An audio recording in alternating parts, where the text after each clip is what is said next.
Now let's talk about one of the key concepts presented in this influential book, which is the invisible hand. The invisible hand refers to the idea that when individuals pursue their own self-interest in a market economy, they unintentionally promote the greater good of society as a whole. This concept emphasizes the efficiency of markets in allocating resources and determining prices without the need for central planning. It has had a significant impact on economic theories and policies, highlighting the importance of individual freedom and voluntary exchange in economic systems. In the author's analysis of wealth inequality and the concentration of capital in modern economies, they examine the distribution of wealth and underline the significant disparities between the rich and the poor. Additionally, they shed light on the concentration of capital in the hands of a few wealthy individuals and corporations, which contributes to the widening wealth gap. They discuss various factors that lead to wealth inequality, including inheritance, unequal access to education and opportunities, and systemic biases.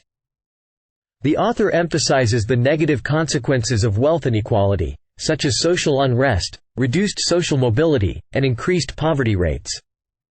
Consequently, the author argues that addressing wealth inequality is of utmost importance and calls for effective policies and reforms to tackle this issue. The author delves into the impact of wealth inequality and concentration of capital on society. They highlight how wealth inequality can perpetuate social divisions and contribute to social unrest. Furthermore, they discuss the effects of wealth inequality on social mobility, as it limits opportunities for upward mobility for individuals from lower socioeconomic backgrounds.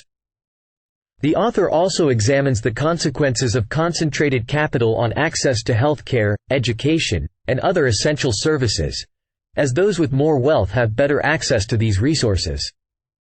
They emphasize that wealth inequality undermines social cohesion and can lead to increased inequalities in other areas of life, such as political power and influence. The author thoroughly examines the influence of wealth inequality and concentration of capital on policymaking. They argue that the concentration of capital can lead to disproportionate political influence and lobbying power, as wealthy individuals and corporations have more resources to finance political campaigns and advocate for policies that favor their interests. Additionally, they discuss how wealth inequality can shape public opinion, as those with more wealth have greater access to media and can influence public discourse and policy debates. The author highlights the challenges policymakers face in addressing wealth inequality, as powerful interest groups may resist measures that aim to redistribute wealth and reduce the concentration of capital. They suggest that policymakers need to consider the long-term social and economic consequences of wealth inequality when designing and implementing policies. The author advocates for policies that aim to reduce wealth inequality, such as progressive taxation, investment in education and social welfare programs, and promoting equal opportunities for all individuals. In this book, we explore the unconventional and thought-provoking insights presented. The book combines economics with other disciplines such as psychology and sociology. We delve into the connections between these disciplines, providing a unique perspective. This book encourages readers to think critically and outside the box. Behavioral economics is a field that combines psychology and economics to gain insights into economic decision-making. It challenges the assumption that individuals are always rational in their decision-making process. Instead, individuals often rely on cognitive biases and heuristics, which are mental shortcuts. Cognitive biases are systematic errors in thinking that can influence judgment and decision-making. For example, confirmation bias occurs when individuals seek out information that confirms their pre-existing beliefs.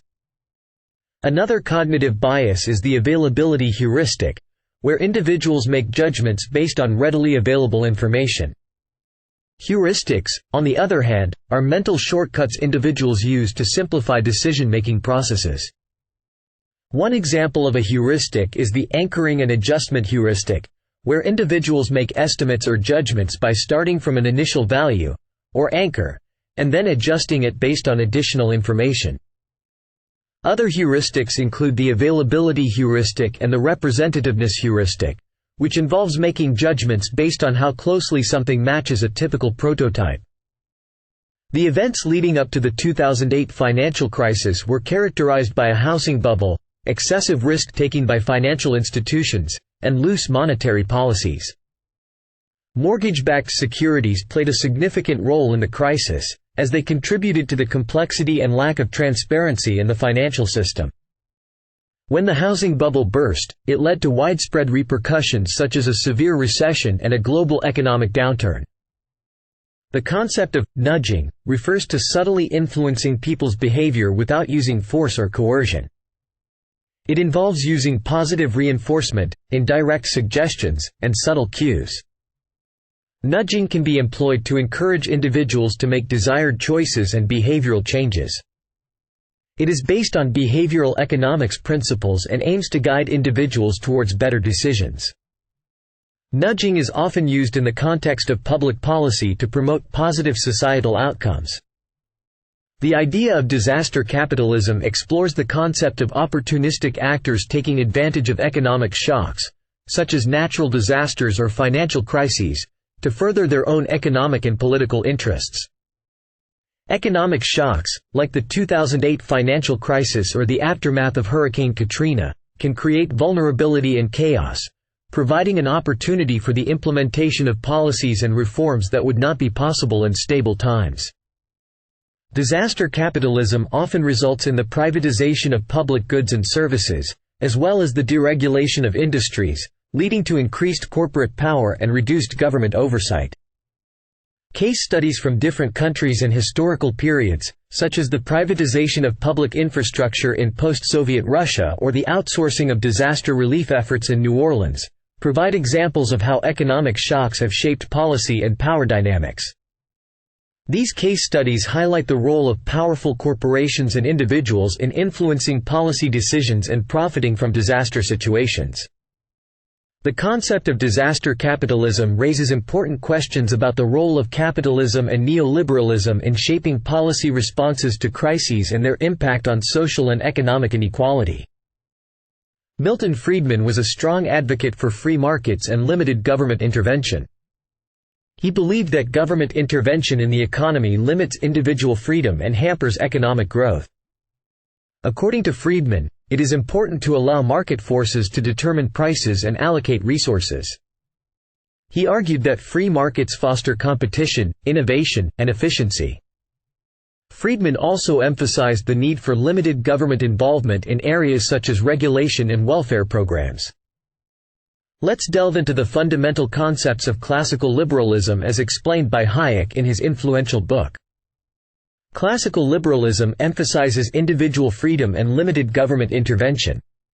It promotes personal responsibility, free markets, and the protection of individual rights. Now, let's discuss the dangers of collectivism. One of the key dangers is the suppression of individual liberty and freedom. Collectivist policies often lead to unintended consequences and hinder economic growth. Polanyi's analysis of the origins of market societies reveals that these societies emerged as a result of the commodification of land, labor, and money. This process involved transforming these resources into commodities that could be bought, sold, and traded in markets. The establishment of private property rights and the imposition of market forces further strengthened the development of market societies. Polanyi argues that these societies were a response to the needs and demands of industrialization and capitalism, prioritizing economic efficiency and individual self-interest. The consequences of market societies, as analyzed by Polanyi, are significant for social cohesion. The separation of economic systems from social institutions and norms disrupts the social fabric, creating conflicts and tensions.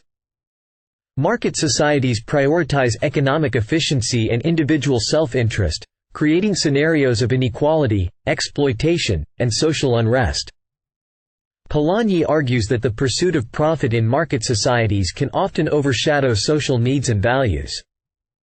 Therefore, it is essential to strike a balance between economic systems and social institutions to maintain a sustainable and cohesive society.